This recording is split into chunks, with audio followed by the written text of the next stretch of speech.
All right, hi folks. It's the 1st of December. How did it get to be December already? Unbelievable. This is Anthropology and Human Natures, lecture number 11, I think. Let me share my slide. Good afternoon to you all. Hope you're doing well, and let's go straight into this. I'm not really fully set up yet. I've got to put this on show. And I should start from the start, shouldn't I? Interview, okay. So I'm going to talk today about anthropology in Vietnam for a little while, even though I know next to nothing about that. I've done my little bit of research, as you know. We've talked about it before. And then the question of representation of others, I suppose, the role of others within Marxism, within capital. All right. In particular, the question of others, or black and white in Marx, is a big thing, and I'm going to focus on translation in particular. The translation is kind of what anthropology is, I suppose. It's translation of one life world into another, isn't it? Well, that's a way to think about what anthropology is. That maybe will be something useful for you, or a useful way of thinking about it for you. Let me put on the captions, which you can put on your screen translator and translate into Team Viet if you want. So, yeah, let me show you the slide. So here is a picture of Bac Ho, Ho Chi Minh. And so the story goes, and maybe you were taught this in school, it's part of the story anyway, in the 1950s, with the French trying to get back, after the Japanese have left in World War II and the August Revolution and the Declaration of Independence in 1945, then the French try to come back, and the leadership of the party moved to the highlands in the north and conduct the war from there, eventually winning Dien Bien Phu and so on. That story we all know. And maybe you know also the story, but I think it's a great little moment that because of the hospitality of the highland tribal villages, whatever they were called at the time, I don't actually know, but there were tribes of people who showed hospitality to the leadership. Bac Ho asked someone, just how many tribes are there in Vietnam? How many do we have? And no one could say, which is, I'm trying to think why no one could say. Is it because somebody tried to come in from outside but didn't hang there? Yeah, why could no one say? Is it because the demarcations of what was Vietnam, what was Laos, and so on, Indochina, etc., were not clear, or there weren't any records?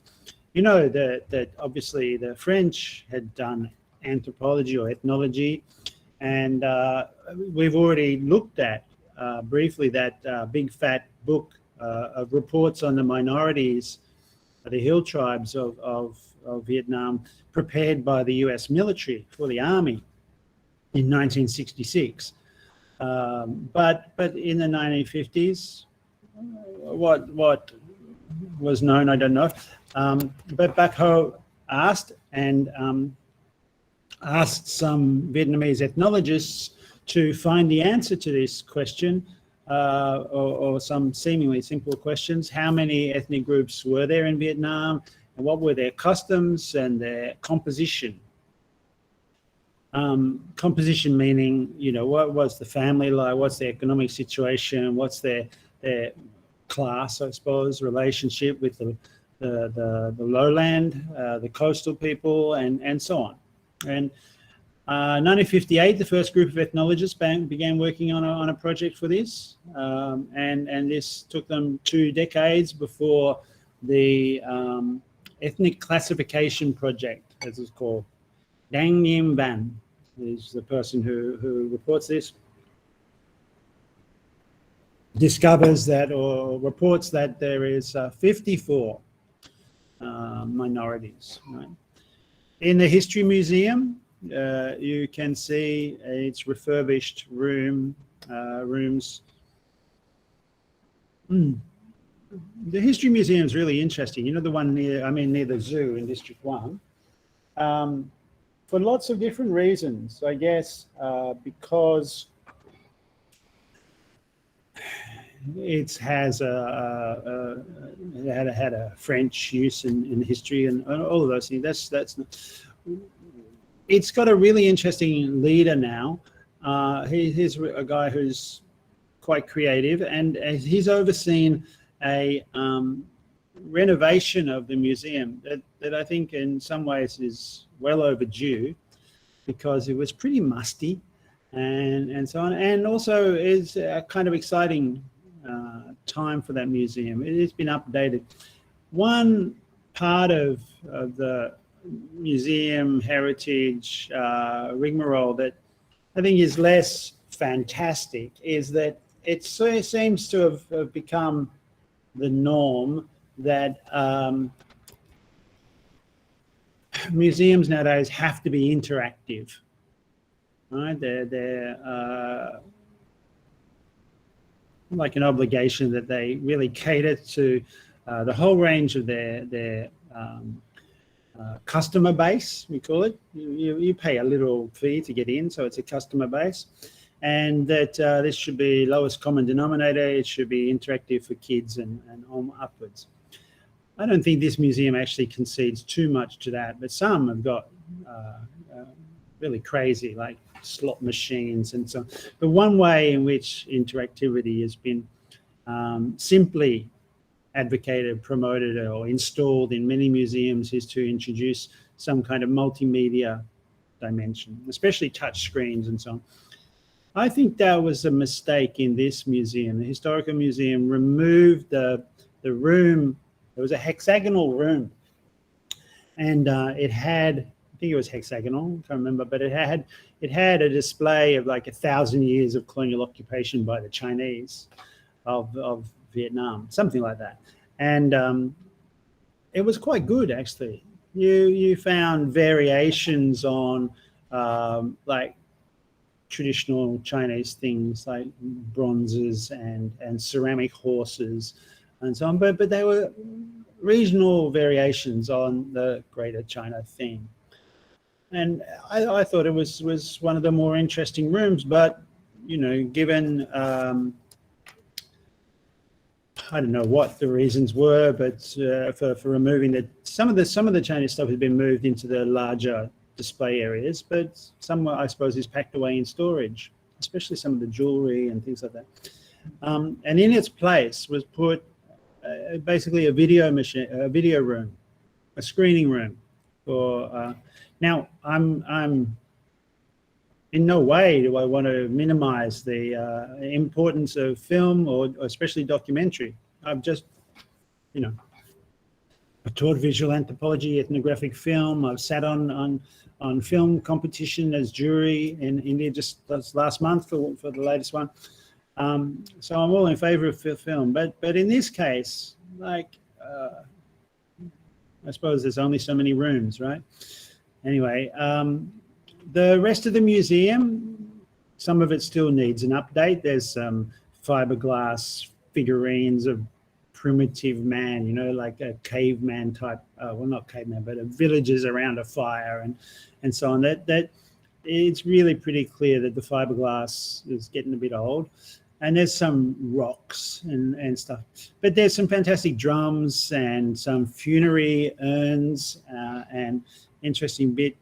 There's a whole section on some of the battles with China, which is pretty great, and some dioramas in vitrines, in glass vitrines that are really great. Must have been fun making the models of the battles. And then there's a whole section on Cham sculpture, which includes a very good Ganesh statue and some other Hindu deities, and then some Buddhists, there's some Shiva Lingam, and there's some I don't know how to pronounce that culture stuff. Some really interesting material from, a whole range of different Garuda figures and Buddhas and so on. And then there's some 19th century bourgeois furniture that I think is pretty fantastic. A mummy, 150 or 180, I can't remember how many years old, mummified woman that when I first took a group of students to see it, they were really adamant they weren't going into that room. And being at the door to that room. I don't know whether that's still there, whether it's got renovated away, but I imagine it's still there. I haven't been for more than a year because of COVID, right? But then the last section, I don't know what it was before because it was already closed up when I first visited in 2017. But this last room, the first room as you go in on, that would be on your right. But it's the last room if you do the in-order tour. Has been handed over. It's a big room, bigger than, say, one of our classrooms at TDTU. It's been handed over to displays of the 54 ethnic groups of Vietnam. Of course, not all of them are named, so because some are more in favour than others, but the most famous ones are. And the artefacts there are some baskets, some musical instruments, some models of how to catch fish, like fishing traps, things like that. There's a canoe, as you can see from the picture. There's some musical instruments, pots and garments and agricultural tools, some weapons, things like that. And a lot of information, a lot of, and really done well, done in a modern style, not like an ethnographic museum. Somebody should, I'm sure they've done, there should be like histories of ethnographic museums. I've seen some pretty terrible ones. Make a point of visiting them. The Pitt Rivers Museum, which is the great anthropological collection of England, all the artifacts there is one. There's the ethnographic, ethnological museum in Heidelberg. It was a bit problematic when I saw that. I saw that in 1997, and I'm not sure if it's still there, but it had like one room. There was a rack of, well, it looked like a shoe rack. You know, the racks of shoes that everyone has inside their door. You put your shoes, but on these racks were skulls from Hagen, Mount Hagen area of Papua New Guinea that had been collected obviously by some anthropologist 100 years ago or something. And they were just sitting there in this room, about 35 skulls. And without any real context, it just says the skulls of Mount Hagen are, you know, the Hageners would take skulls in battle, battles with different tribal groups, and keep them on display in their longhouse and so on. I'm not even sure if it was clear that those were skulls from that display.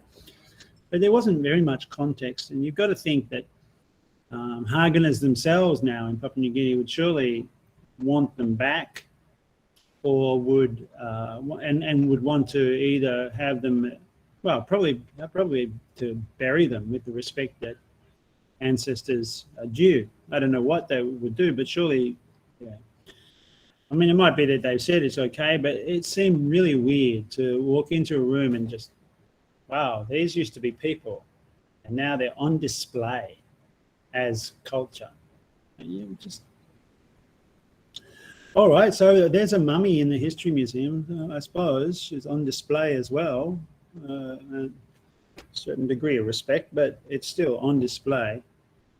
I know there are other ethnographic museums. The Heidelberg one was flooded by the river Neckar runs beside the museum, and one day it flooded, and there was a Trobriand's canoe there, like a proper Malinowski style, but not collected by Malinowski.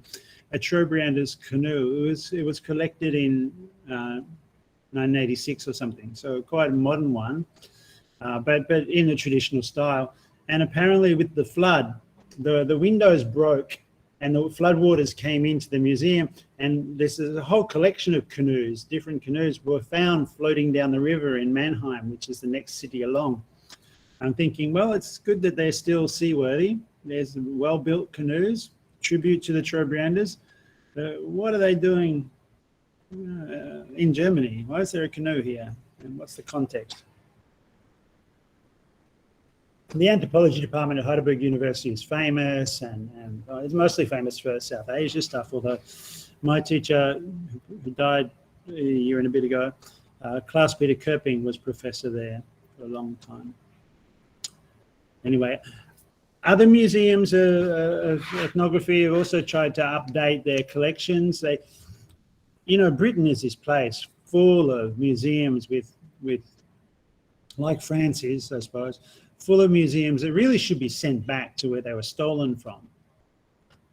I don't just mean the Elgin marbles from Greece and so on, but so many artifacts. And there are stories like Gould's Book of Fish and so on that tell of all the horrible processes of people, skeletons, skulls, bones, treasures being shipped back to England by the colonial forces. And I think we talked about this in relation to Clive of India and the India Museum, the Victorian Albert Museum and Clive's collection at his castle.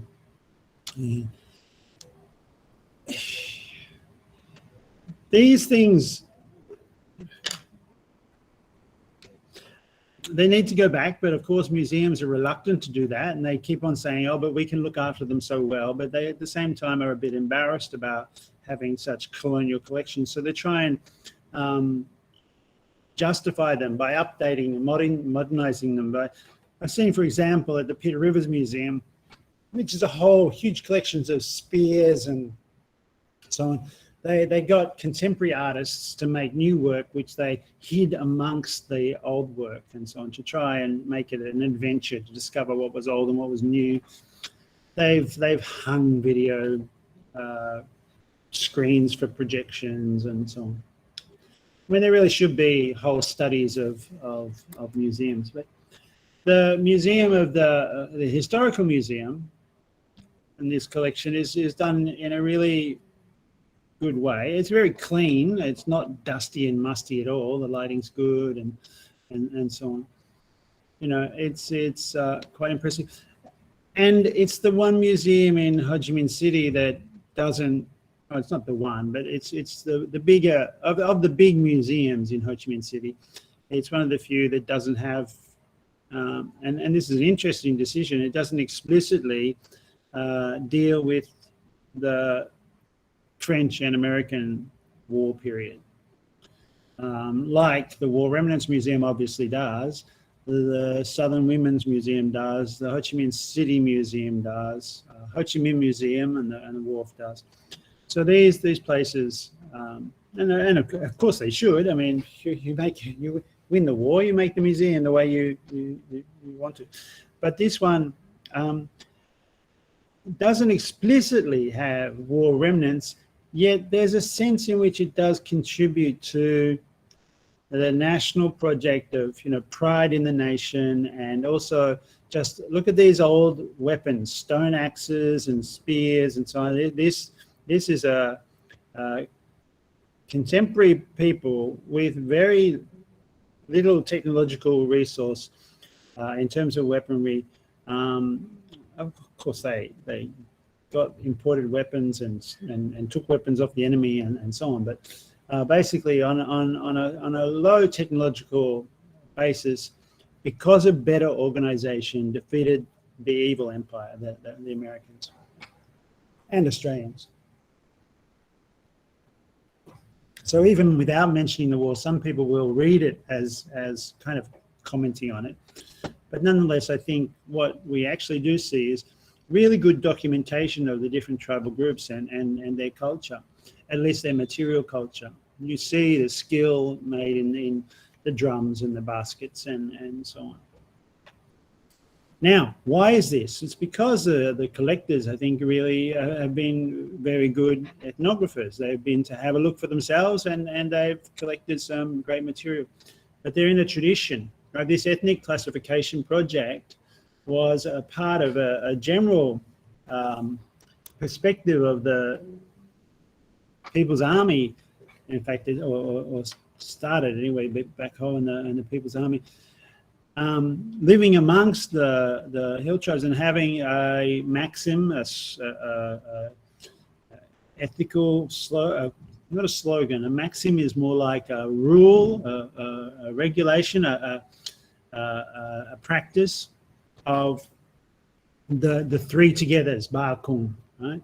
To eat together, to live together, and work together. And this is important. So important that even in that big fat book made by the American Army on the minorities, it says several times that the Viet Minh, they're so devious that they will integrate themselves with the villagers, even to the point of marrying into the villagers' family and filing their teeth or coloring their teeth black like the Highlanders do, just to infiltrate them. I mean, it's so biased, it's not funny, but it does also acknowledge that the three togethers were a real thing. And the ethnologists that were sent on this project, of ethnic minorities counting project, basically, took on that maxim as well. And it was sort of like their version of go to have a look for yourself, or participant observation, but more politicized maybe. Eat together, work together, live together. They developed a special kind of, translates in Dang Em Ban's text, a special closeness and respect as a result of living life amongst them, living, working and eating closely with the minorities. It's a bit tragic, though, that I get this information from a PhD done in Hawaii, not done in one of our anthropology departments. But then that too is a little, we need to reflect on that, how others see Vietnam and others see minorities and others see anthropology, and how Vietnam sees the ethnological project and so on. So there were obviously ethnologists. And even some might have been Soviet trained or East German trained or anywhere overseas, and French trained, no doubt. But there weren't really anthropology departments like there are in universities now. And TDT, right? Sometimes we're thinking of having an anthropology department, and next year we're starting a media anthropology BA, apparently. At least we've had many consultations and drawn up many plans for that. Now, the museums of ethnography, which I guess would include now the section of the History Museum, but other museums with ethnographic dimensions to them, came under the legislation of the Cultural Department, the ministry. In 2001, there were articles on the law on cultural heritage, okay, and they were set to do various things, including to show to the world, this is the National Assembly Law QH10, Article 48, to be involved in international cooperation that might have taken the form of showing displays of the variety of Vietnamese culture abroad, or making such displays available in booklets. And there is a booklet that's been around for a long time now, that's nearly on every in English there's one. It's translated as well. So I see it in nearly every international airport bookshop or bookshop frequented by international tourists. It's a collection of the minorities of Vietnam, and it fulfills this requirement to carry out international cooperation. So it's entered into legislation. And in fact, in 2009, anthropology itself as a discipline was granted an independent status, was able to officially separate itself from history departments where it had been located by Moet. Right. Moet is such a great name for a ministry department because Moet, of course, is French for champagne, the standard French champagne, or the most famous international French champagne. But anyway, the Ministry of Education and Training. And this is part of the reason why why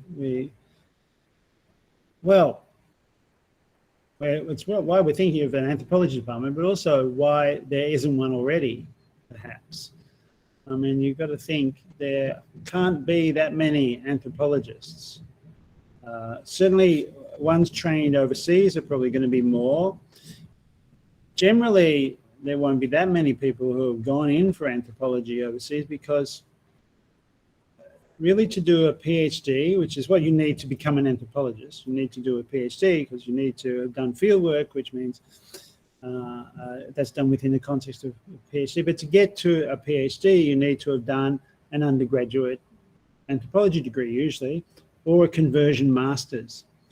And if anthropology is not taught at undergraduate level in universities in Vietnam, then few of the people that go overseas for degrees are going to be getting into anthropology departments. And thinking about it, well, there was one anthropologist of Vietnam in Manchester where I taught, but none at University of London. And no students, no international students came for anthropology. Chinese came and so on, but it's not on the radar of people. So I don't know how many anthropologists are trained overseas. Some, no doubt, and came back and did anthropological work, and especially got jobs in anthropology departments that started after 2009, like the one at HSS, Humanities and Social Sciences University, and there are others. But even then, you've got to think, now that there's anthropology started up as a new discipline in 2009, for anyone to have gone through the process to get to be an anthropologist from that training of those departments, it's only going to be just happening now, because you've got to do a 4-year undergraduate degree, and then a 2-year MA, and then a 4-year PhD. So it's 10 years. 2009, 10 years with 2019 would have been the first graduates that have come through if they'd stayed in country. Of course, many go overseas. We got to think maybe if there are 10 anthropology departments, they're producing 1 or 2 anthropologists a year now, and they've only really started in the last couple of years. It can't be more than 40 or 50 anthropologists, plus those that have trained outside, so let's maybe double that. It raises an interesting question, though, about just how many anthropologists there are in the world and how many are focused on Vietnam. Of course, there were difficulties in getting into Vietnam as an anthropologist, unless you worked for the CIA, it seems, Rand Corporation and so on. But just the scale and the numbers involved, you got to think, right, there are 20 anthropology departments in the UK. Just think, 20. So that's hundreds and hundreds of undergraduate students doing anthropology. But also then it's like each year, each one makes 2 or 3 or 4 sometimes PhDs. So that's like, let's say at least 50, if not 80 new PhDs in anthropology every year. And while the numbers weren't that big 100 years ago, it was grown since then. We probably are talking, in the thousands, certainly, of if not the tens of thousands of 10,000 maybe is a bit high. 3s and 4,000s numbers of anthropology PhDs through the English system, then the French system, the German system, the Dutch system, Swedish, Scandinavian countries each have, and let alone the US, where there are like 300 departments, or maybe 100 departments and 300 graduates every year, at least at PhD level, going out well, not all of them go out into the world to study others now. Some stay at home, some do digital anthropology or anthropology at home, but the majority are still going out to conquer the world. It's quite a lot. This is a discipline that's been going for over 100 years. There's quite a lot of anthropologists. And they're all translating, not all of them, but mostly they're translating other cultures into their own, not always other cultures, but certainly other, I suppose, because there's this, I mentioned it before, kind of racist, built-in racism to anthropology. European and American anthropologists can go anywhere and study anything, but ones coming from India are kind of expected to study India, and one's coming from Vietnam, and one's coming from the Philippines, etc. There's a built-in racism. All right, even though if you look at the makeup of Indian anthropologists, often you find that they are from a very different class, like an elite fraction, compared to the people they study, the tribals and so on. But the idea of there's, so many people, 100,000 or something, and that would it be unreasonable to think that over 100 years there might be so many? Can you think that of all those anthropologists, think of all of them, can the idea from the ethics discussion we had a few weeks ago that they do no harm, that really can't make sense anymore. Not all of them can do no harm. The very idea of having that many people, a machine for translating culture, the whole of culture, not just the texts, we're not just historians, must have consequences. Think about it. Think about translation. Actually, I want to talk about translation today mostly. So I'm going to take as an example Marx and translate bits of this book, Tuban, Capital, which has just come out in a new edition. My other old edition of Tingviet Capital is for pretty rough-looking volumes, and now there's beautifully produced volumes have come out with all good footnotes and translated from the German. I don't think it's translated new. I haven't checked it out yet. I must do, but done very well. So I want to talk about that and look at some of the issues of representing others through just using Marx as an example, because it's convenient and it's a way for me to talk about Marx that I like to do. And to think about how anthropology is a translation machine. Sorry, I should have had this slide up of Marx. The construction of the other, and the anthropologist as the person who constructs others, that's also a construction. And opposed to that is a collective project of, eat together, live together, work together, a collective project of doing ethnography, not as the one ethnographer, not as the one anthropologist and the others, right?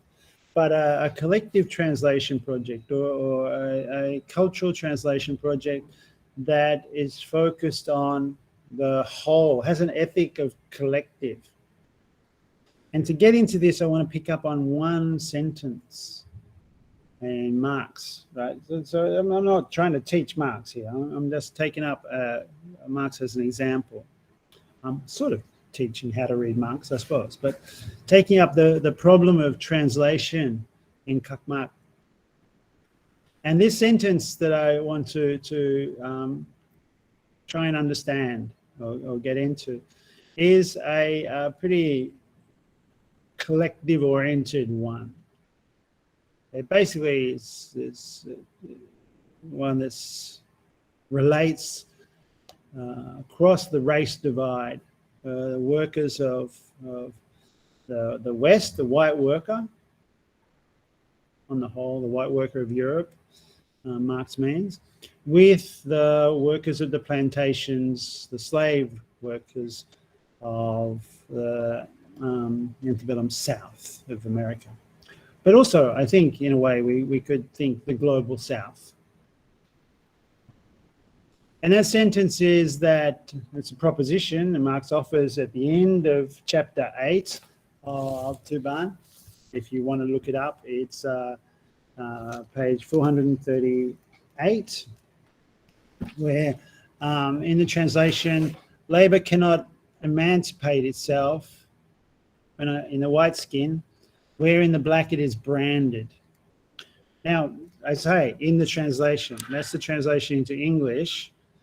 I don't have that many problems with the English translation from the German. It says branded.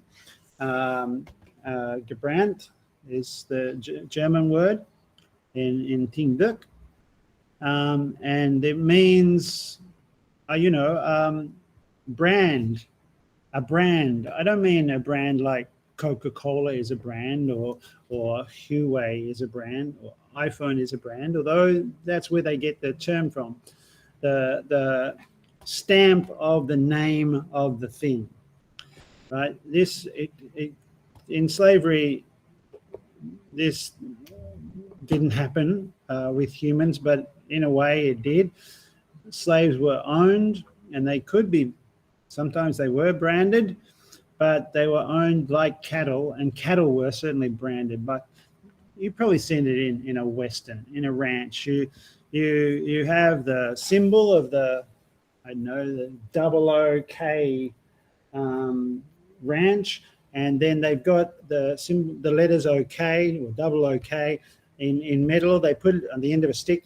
They put it in a fire. This metal heats up, and they touch it to the rear end of the hind quarters of the cow or bull or whatever, and that singes the skin, the flesh, the hide, and leaves a permanent mark of the symbol. That's the brand mark. Right? That's where branding comes from. Putting your ownership brand on cattle through this branding iron that's put in a fire, heated up, and used to singe. I know some people, there's a trend in amongst hipsters in like New York or so on, for people to get themselves branded, have their flesh burnt like tattoos. It's a variation on tattoos, right? Which strikes me as really weird, and no doubt Theodore Adorno would go, look at them, these people see themselves as cattle. But it just became a bit of a fad.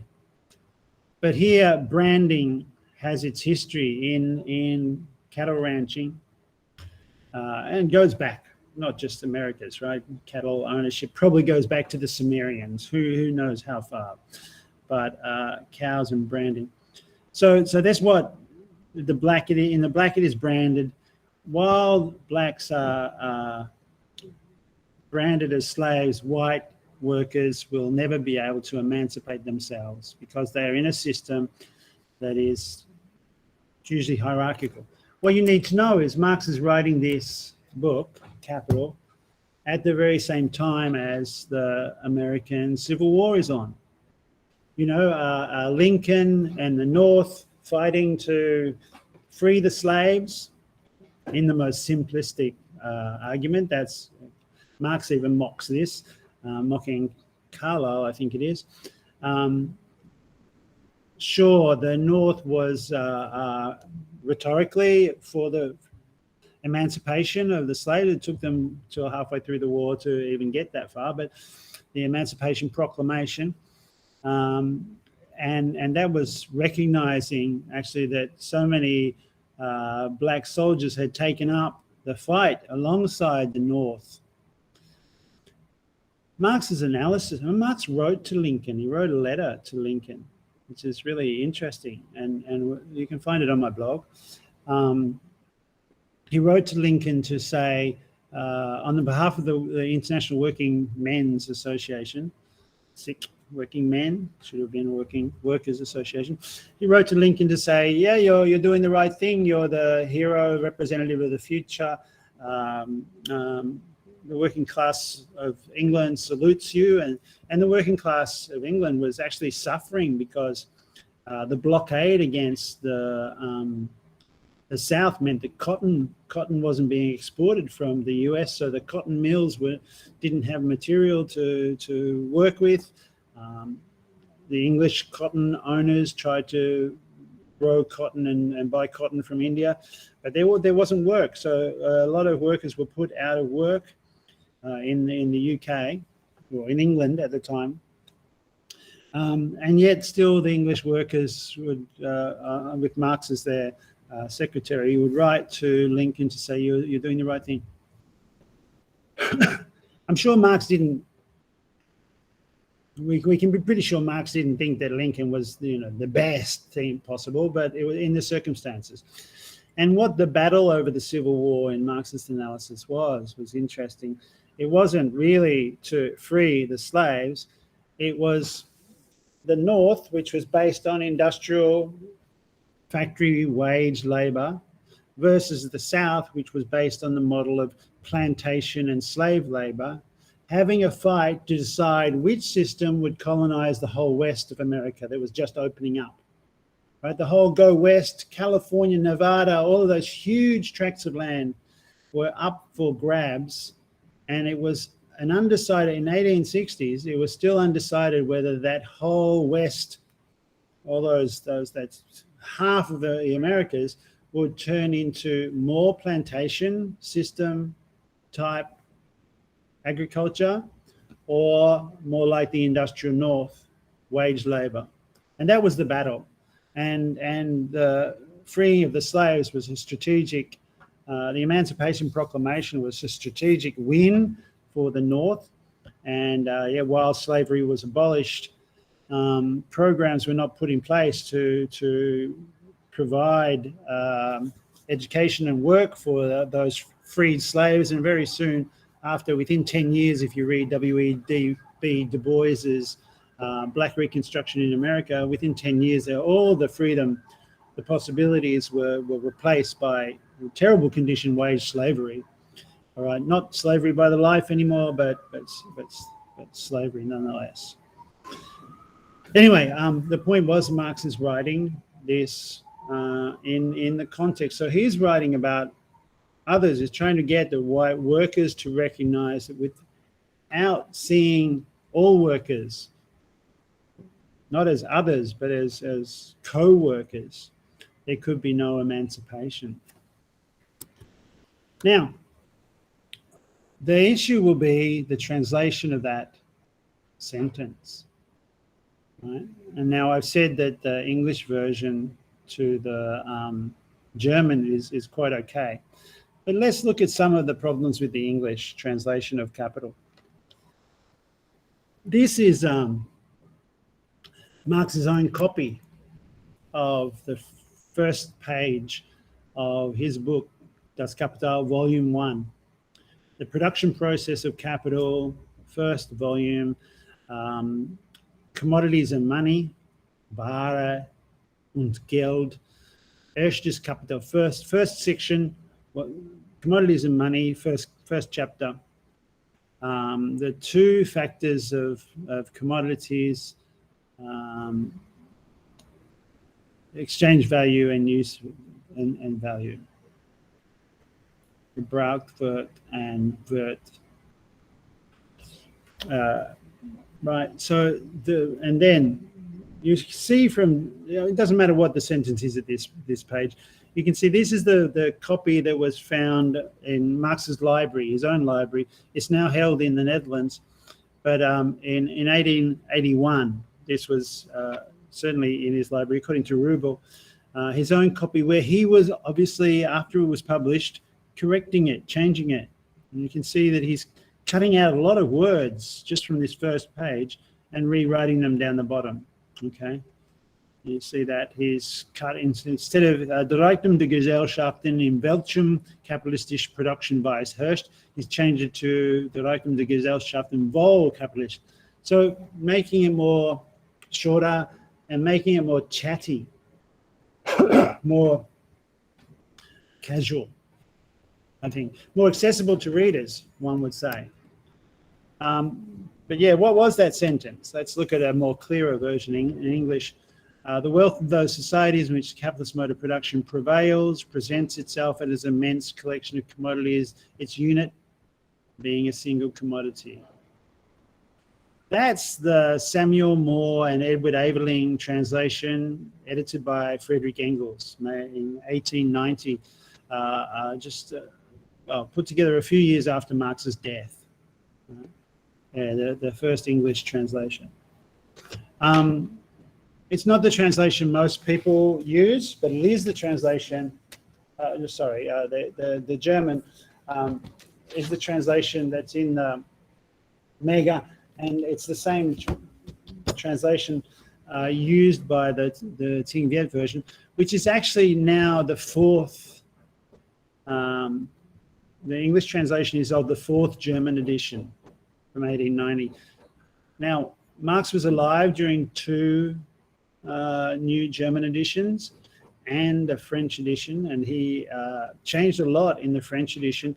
And then in the third edition and the fourth edition, Engels incorporated more and more of his changes, not the ones we saw on the previous page, but some other changes from the French edition into what became the fourth German edition.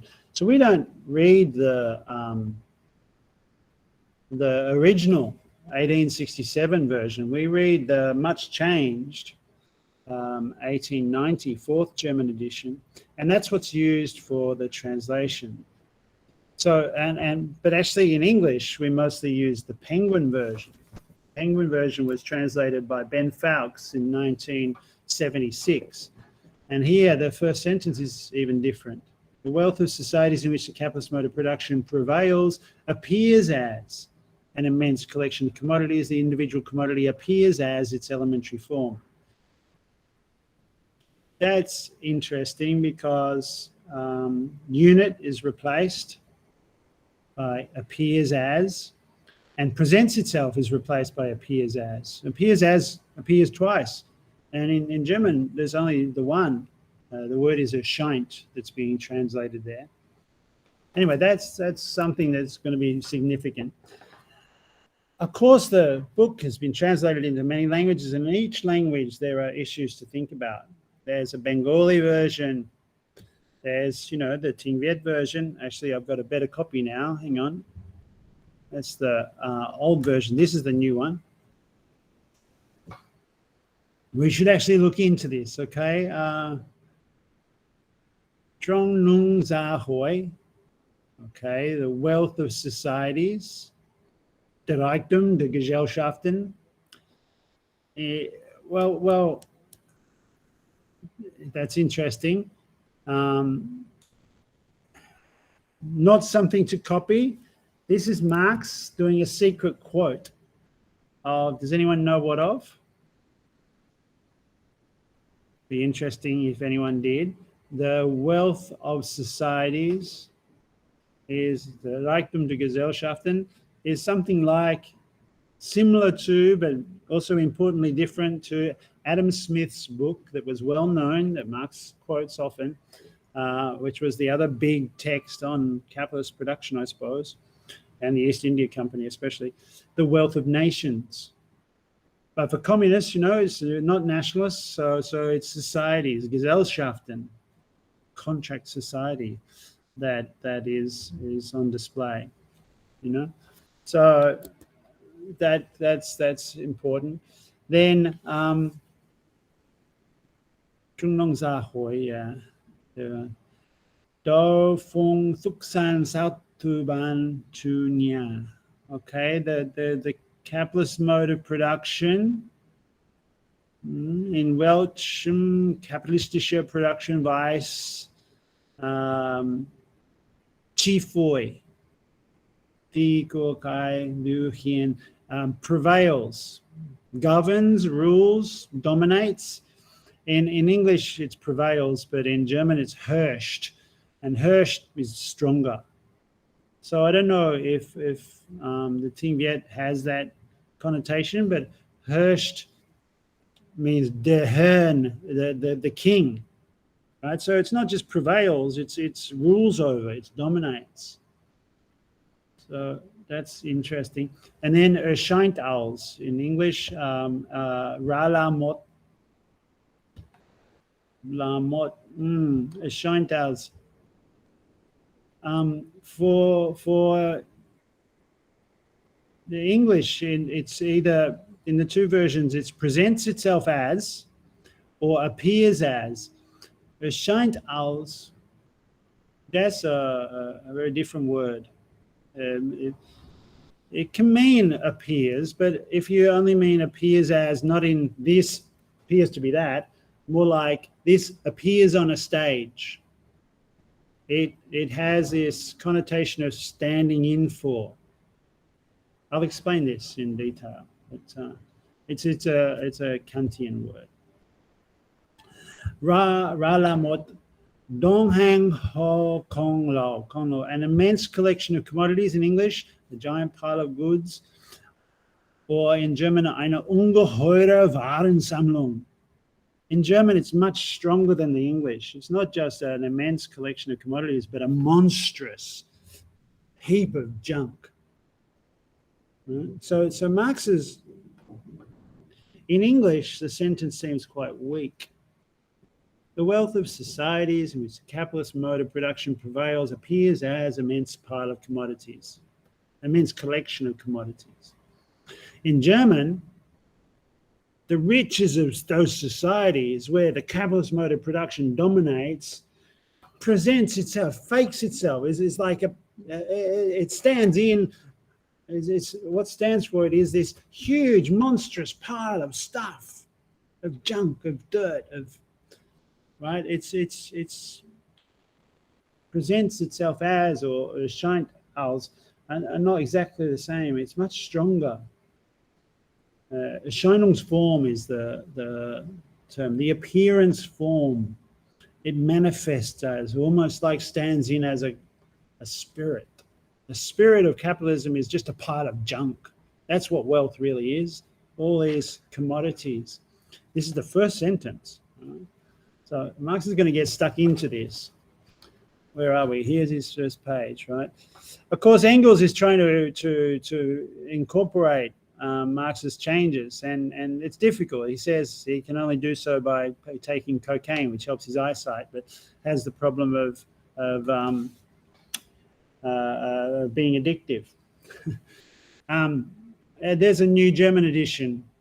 It's going to include lots of the changes, including, right, as everyone knows, changes introduced by Engels and not. Well, Engels didn't introduce all the changes that Marx had written into his versions. The first English version, the first version of Capital was published. The English version was published by Swan Schoenstein Lowry. Marx was passed away, right? The standard English adoption of Progress Press, it's not much changed in the International Press edition until Ben Fowkes did the Penguin, right? And there are some problems with the translation in Ben Fowkes's Capital. He said he made it easier to read, but like words like productiveness and laborer were replaced by productivity and worker and so on. And there was a change in the subtitle from a critique of political economy to a critical analysis of capitalist, from a critical analysis of capitalist production, which was Engels' subtitle. But it's other problems with Fowkes's translation that people have focused on. The verb verwerten and Verwertung, it's the noun version. Everyday German words which means turning into profit or putting into good use.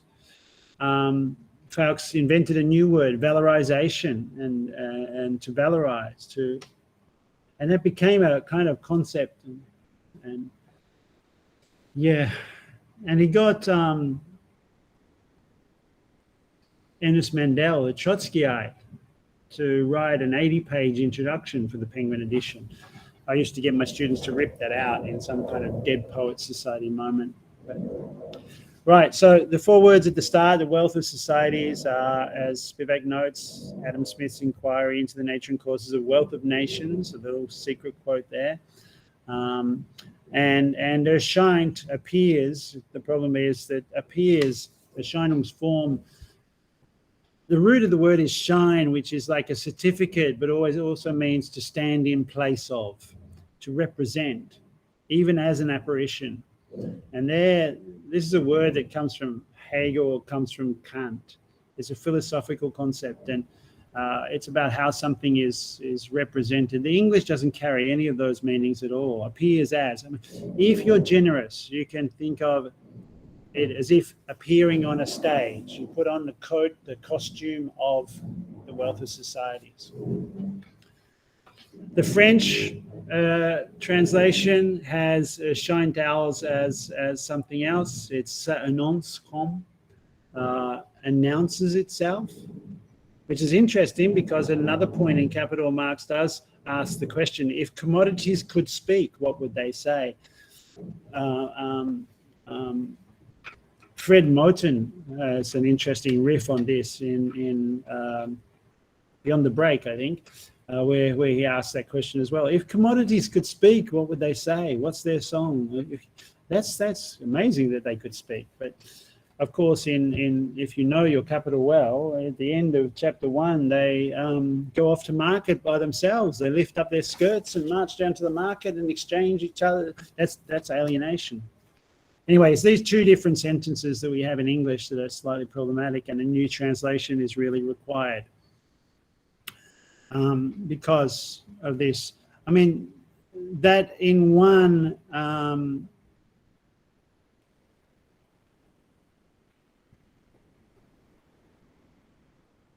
well, actually, it's a mistake here. The 1867, the individual commodity appears as its elementary unit is the same. Let me go back to, where were we?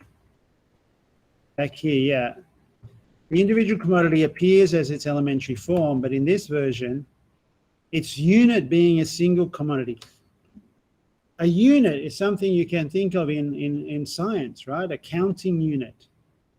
And whereas that's been removed by Fawkes as well and replaced by a repeat of appears as. So we're missing quite a few things in the English. Amazing that the most well-known English version has some difficulties. There is a guy, a very useful website, I give you the link here, called Airbar, who manages to put the English and the German side by side on a website. So you can translate. And that would be really useful for other languages as well, because things do change. Unfortunately, for Eber, he once said that where there's ambiguity, he uses the most popular form. But that's a shame, because you really want to know, with a dialectical thinker like Marx, you want to know what the alternatives would be, because it's not always obvious. But anyway, in German, the term erscheint, the word appears, it's acceptable as translation, but it doesn't carry all the idiom. And this is the problem in any translation.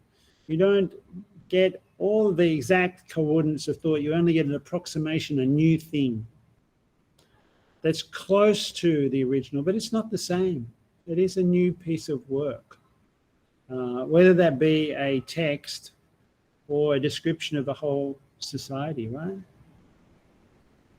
I think importantly. I mean, and that whole stuff about ungeheure Warensammlung, the monstrous being lost in the English, it's monstrous, it's atrocity aspect. That by losing that in the English, you lose the anger. And the point of Marx's text is not to give a simple analysis, but it's to mobilize his direct audience, the German working class, to have tools to fight the battle with capital, right?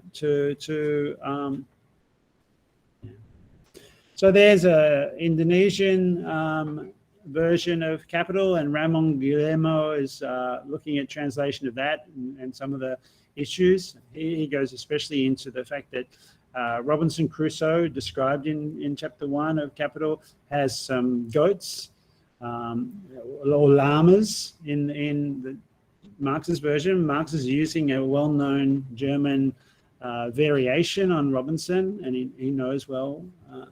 And more enabling turned it back to goats because they're in the land of Defoe.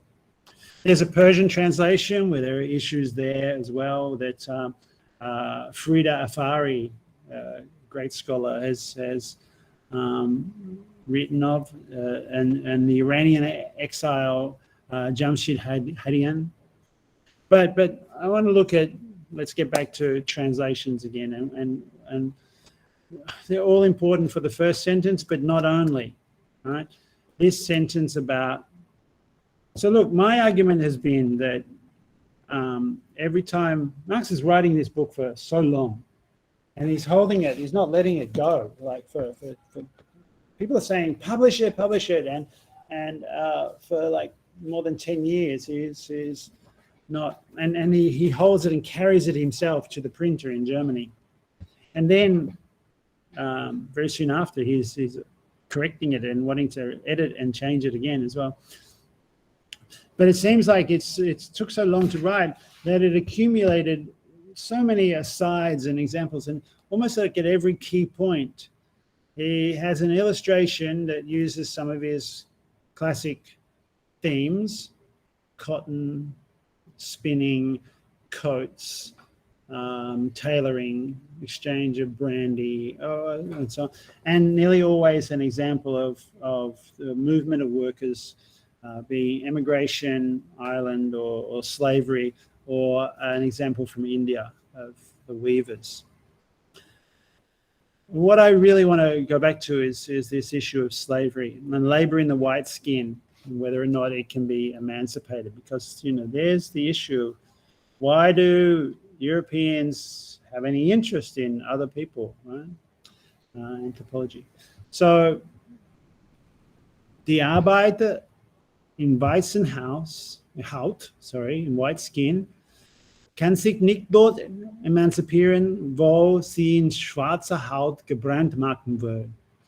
Right, so labor cannot emancipate itself in the white skin, where in the black it is branded. A direct translation in Tiếng Việt from Google is Lao Dong Kong Te Tu Gai. Forgive my pronunciation. Somebody else want to read this? Phong Minh Trong La Da Chang Ma Trong Mao Den No Dok Gan Mat. Right? Or better from a friend, Lao Dong Kong Te Tu Gai Phong Nui Da Chang Noi Ma Den Dok Gan Mat. But the actual printed version is different to that. It's Noi Na Ma Long Long Kua Nui Da Den Hong Bi Lang Nuk Ti O Day Lao Dong Kua Nui Da Chang Kong Te Now Duk Gai Phong. See what's changed? Now, sure, every translation is different, and idiom, as I said, is what doesn't carry across in translation. There's little differences, and it may be, I don't know, in Tiếng Việt that you put white before black or black before white, but it seems like the printed, let's clear this up a little. The printed version in Tiếng Việt just seems like a better sentence. Instead of labor cannot emancipate itself in the white skin while the black gets branded, wherever the labor of the blacks are humiliated or insulted or debased, the white workers cannot claim liberation. That speaks That's a very different sentence, and it speaks more, I think, to the global south, to maybe Vietnamese workers or black workers, because it's more relevant. It makes the subject of the sentence the worker of the global south, the blacks, or we can say Asians or non-whites. And the whites are those that would love to claim liberation if they can, but man, they cannot, while they still live in this system where white is held over black. It's almost as if the translators, in translating that into Tiếng Viet, were making it easier for the implied reader, which is the working class of the Indian, I've done this in Bengali as well, so I'm making mistakes. The Vietnamese working class, the party members can read and see something that speaks directly to them, or speaks at least more to them. Wherever the labor of, you could replace Vietnamese, is still humiliated by the French overlords, etc., those workers, they can't claim they're emancipated, the French workers, unless they take into account what Ho Chi Minh says, pay attention to colonialism. He goes to France for years and forces the French Communist Party to take on the colonial analysis. I mean, this is what the study of other cultures can be when it's in a political text, not just a descriptive sociology. Now, but maybe it's the idiom of translation. There's another section just before or just after, actually, this bit about the black skin and the white skin, where basically the laborers have found themselves in the market and discovered that they're I guess they've done a contract in the marketplace, and they've sold their labor, fair day's wage for fair day's pay, that kind of thing. But it turns out it's not a fair exchange, even though you get paid at the going rate, because you're forced to sell your labor. You haven't got a choice, whereas the capitalist owns all the means of production and can decide or not. Right? So it's never an equal bargain. And Marx writes that this is a put down in, he writes in German and in English, the bargain is concluded. The contract by which the worker is sold to the capitalist, his labor power, is there in black and white. It says he just sold himself freely. But in Tiếng Viet, look, it's translated, Da Chung Min Bang Yai Trang Muk Den Rang An. It's the same point, but it's more elaborated, put down on white paper with black ink. It's not just put down in black and white, a colloquial phrase here. It's idiom in English as well and in German. But the idiom or the point in Tiếng Viet is made more clear by adding words that were not there in Marx. Black and white, interesting, right? But then keep on reading. It's fantastic. Mua ban song song rồi, anh thà mùi là làm, không phải là một nhân viên thứ deux. Okay. For the protection, what we got? We got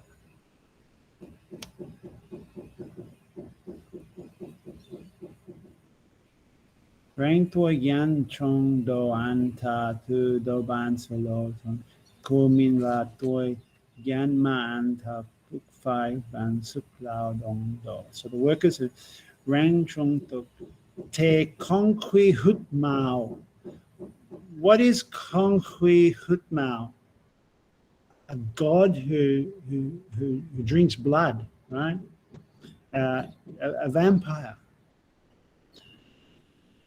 Chubong tu anra ki no kongko te bop nang de mot to tit mot tonggan mot gyot ma mon chung lai konrang gay la nung noi pong ko. The serpent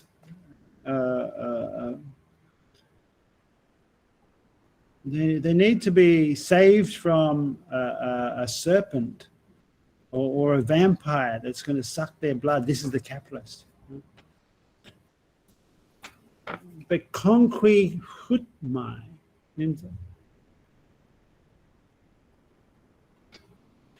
I'm sorry. I'm absolutely fascinated with this, and it's obviously too obscure.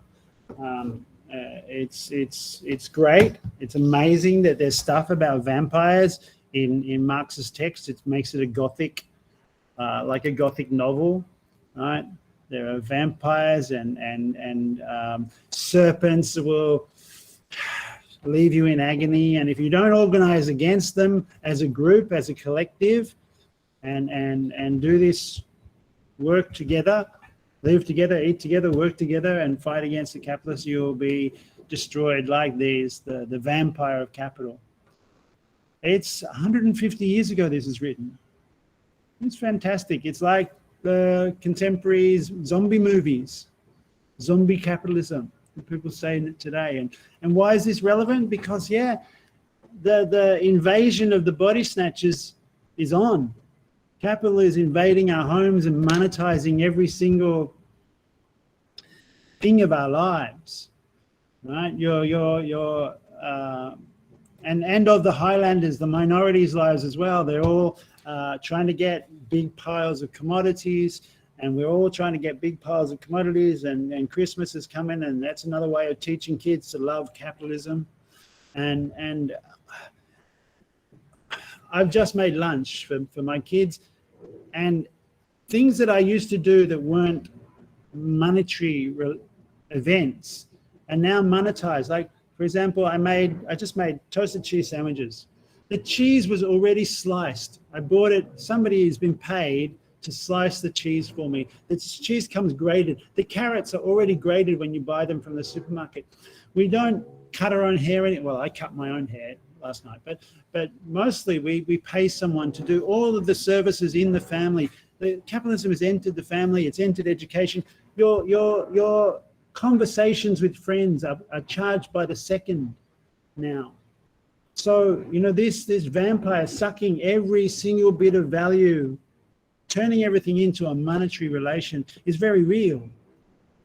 And we need metaphors like that to understand and be shocked into recognizing, well, I'm going to talk about domestic, the anthropology of the home next week. So I'll hold up now. So, I mean, I think, I wanted to go into a bit more into some other bits of translation, the historical sketch, the tanning, other metaphors, but I'll leave it here on the video. People can stop the video and go back to it and read it if they want. Marx mocking Carlyle for only understanding the Civil War as a conflict merely between those who hire their labor by the day and those that hire it by the life. And all about Marx is translating his text already.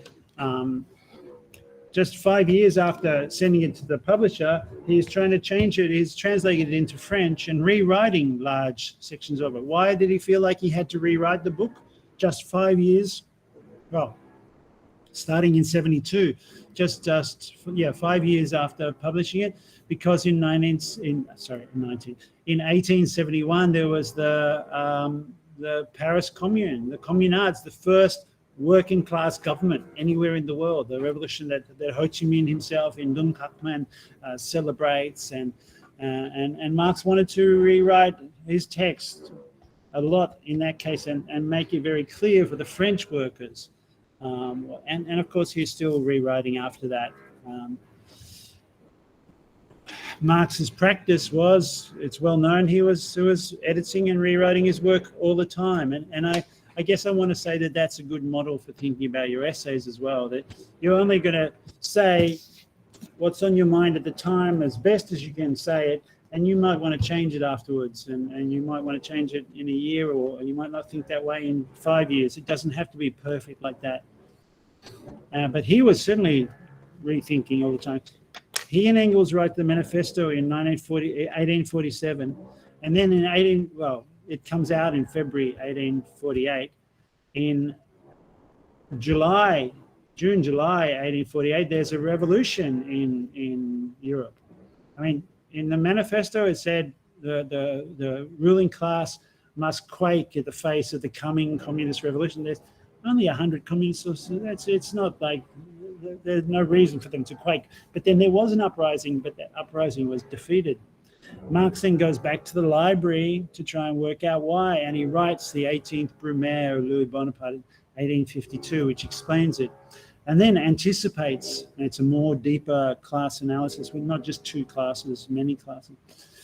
Then 57, they see the monetary crisis of Germany, and they think, he and Engels, they write to each other saying, there's another uprising coming, but it doesn't come in Europe.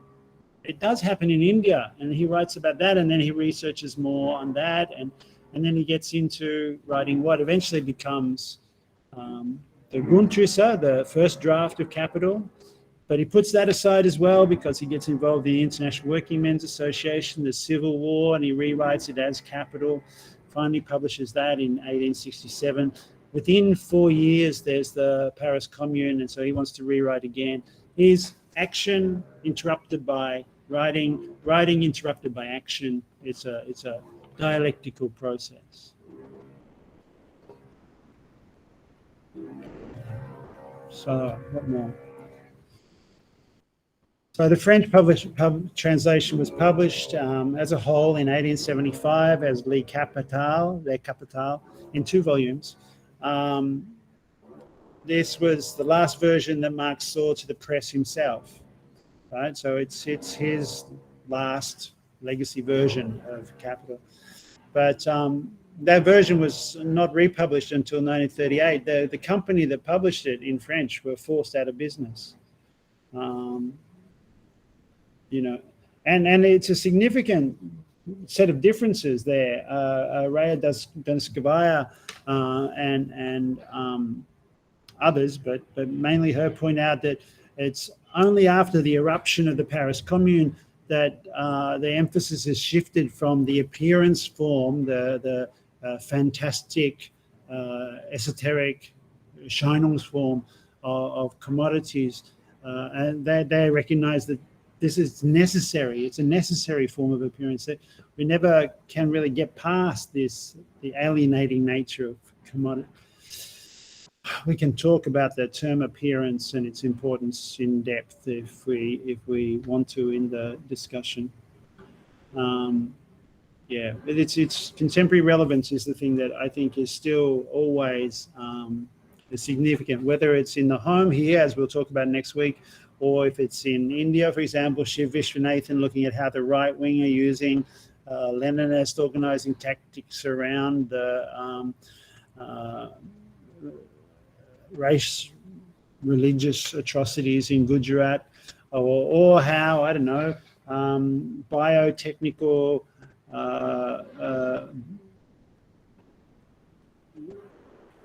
innovations in the medical industry and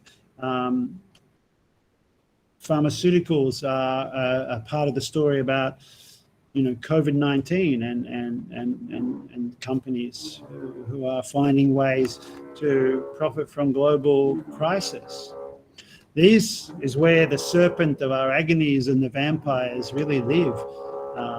Remember, Marx had called the commodity the cell form, the unit of capitalist production, the cell form in the introduction to Capital. Sorry about this drilling. It's really getting on my nerves, and I'm going to have to stop. Right. So, yeah, that was my little rant on translation. Thank you for listening. I'll stop now, and we'll have a chat. I've set some questions up in the e-learning, so you can look to them now and add any questions out loud in the next session or in the chat, or the usual thing. So thank you.